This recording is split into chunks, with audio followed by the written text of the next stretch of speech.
Okay. Okay, we are now officially recording in progress.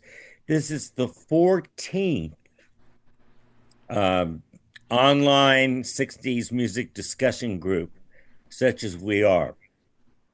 Um, and part of my good news, oh, yeah, today what we're going to do is we're going to continue our discussion with Ray Charles, and I got three selections.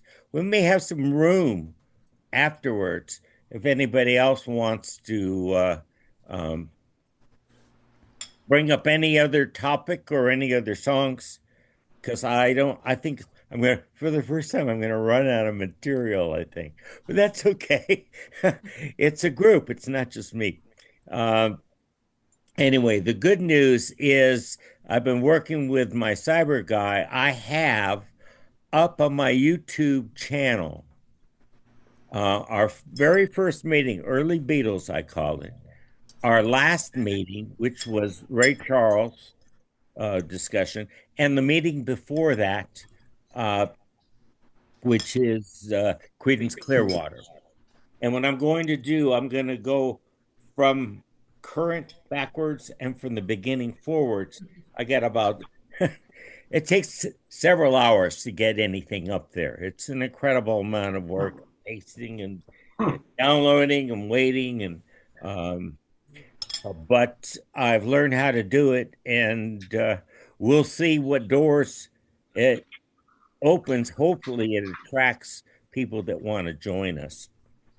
Um, and it's going to make you guys very famous, of course. Um, do you want me to mention you guys by name as members? Because as long you guys are adding so much, I mean, I'm only part of the discussion. I'd be very glad to list you or not list you as you see fit. You can list me. I'm fine with it. I don't care. I'm splayed all over the place anyway.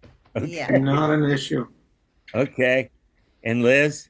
Yep, fine. All right. Well, then, who knows?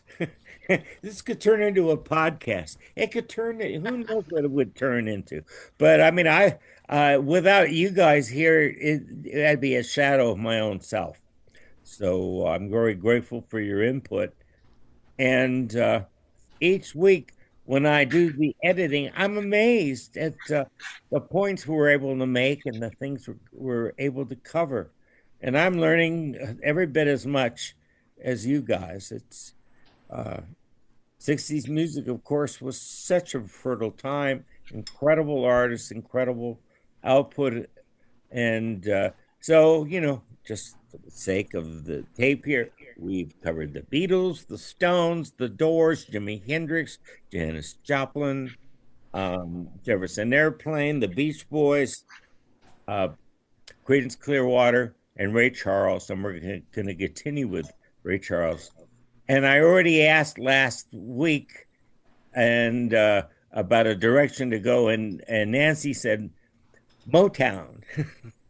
Yes. And that's a very important part of the 60s. So I have already started downloading. I'm going to start with Smokey Robinson Yay. And wow, because nice. he's in, when we were doing Creedence Clearwater, Creedence Clearwater did very simple but very effective songs that anybody and their grandmother could understand and relate to. Didn't have complex chords, didn't have complex production. And in my teaching songwriting at UCLA, I always kept up bringing um, Smokey Robinson songs because Smokey has that same simplicity, almost like a folk song simplicity.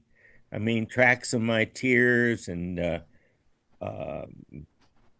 a second that emotion. Well, anyway, that's for next week.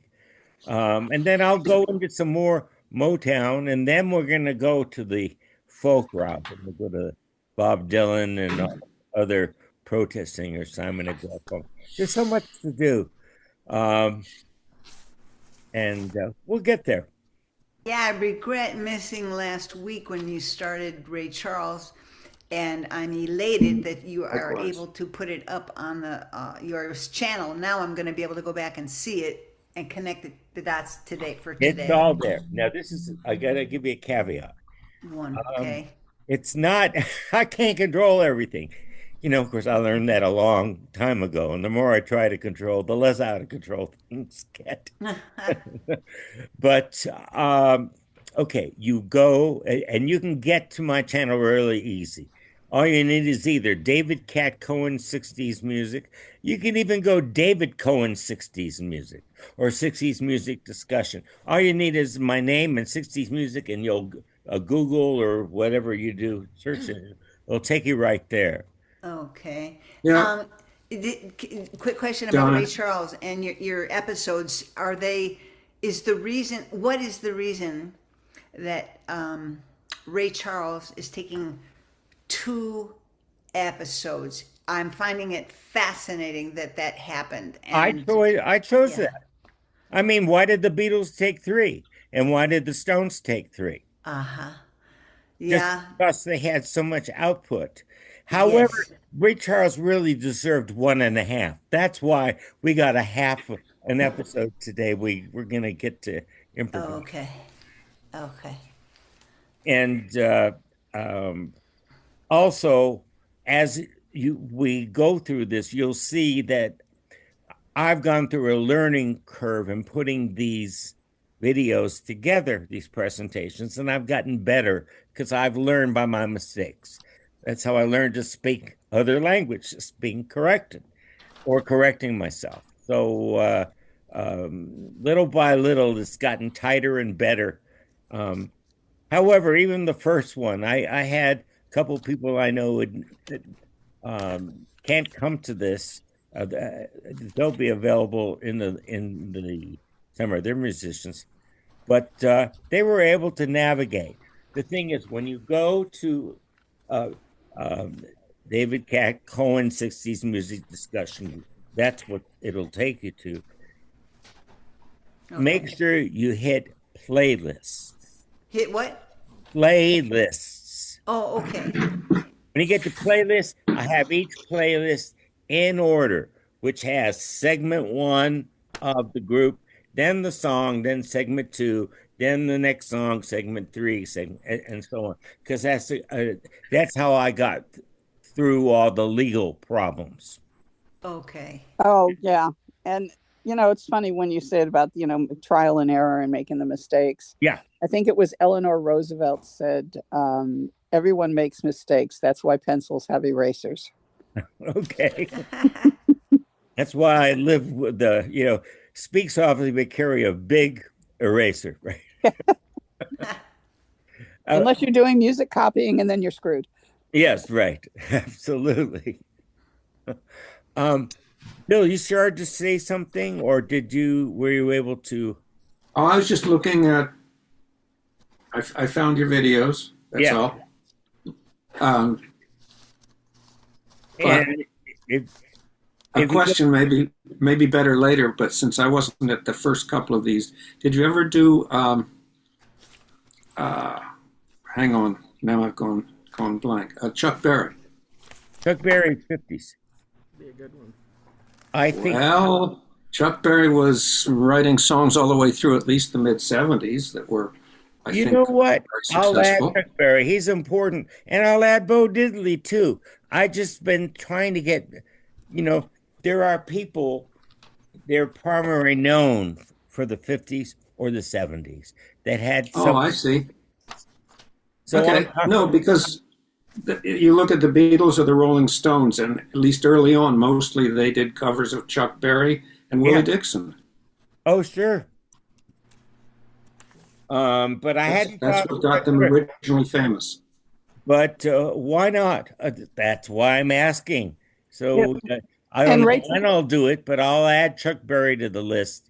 I also know a lot about him. I've done a lot of research. His mother was an English teacher, and uh, he was very literate at a very young age, and his lyrics show it. They're not standard blues rock and roll lyrics. They're quite clever. Oh, Ray Charles did mostly covers too. I mean, he wrote a few things, Yes, he but did. most of his stuff was covers. But one of the things too that Darnielle Pershing used to say is take a look at the first hit out of an artist, and that's where you find the genesis of their greatness. And I think that's what you've been doing. You've been taking people whose first entry into their popularity began in the 60s. It's not to say that artists from the 50s didn't also do things in the 60s Yeah. and the 70s. It's that they were already well established by the time these guys came along. And so I think when we look at those artists, like Chuck Berry and Bo Diddley, it's all well and good to look at the things that they did when they first started, but we need to take a look at the things that they did in the 60s that made a difference. Yeah, because that's what they're known. They're known for a certain era. But and then there's those that were, for instance, I will look at Elvis, because when you look at but I'm putting him later, and I'm only going to look at one song of his, because this was his social protest song. I wanted the stuff that people did that signified the 60s. And we'll look at In the Ghetto, which was an incredible song. Great song. Yeah. In the Elvis one, I'm so glad you brought that up, because will you be able to cross-reference an African-American female writer, guitar player, singer, Rosetta Tharpe? Oh, she was great. And the reason I'm bringing this up is because I just recently was reading some things about her and about her influence on Elvis and other male artists, that I get the impression, Gail, tell me if I got this right, that she was such a big influence on their music that I almost feel like maybe they like borrowed her her gifts, her gift of whether it be playing style, music, the way her phrasing, all of that. I mean, is any of that right? Oh, well, I'm not familiar with her. I will make myself familiar with her. That's I saw a clip of her, and I thought, oh my god! And it's a song she was singing that I know Elvis covered, and I thought, oh my goodness, that's so much like Elvis, but she was before him, and I think, and he was so influenced by like gospel and all of that. So I just wondered if you could find anything on her.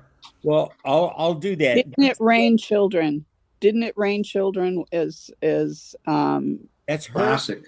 is a classic. Oh, Absolutely. I know She also did This Train, which is an old which that she wrote, and I believe that Peter, Paul and Mary actually ended up doing cover it.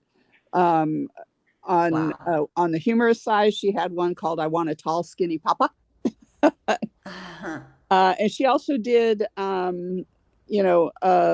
lot of gospel type songs and such, and This Little Light of Mine and all of that kind of stuff, and Precious Lord, Take My Hand.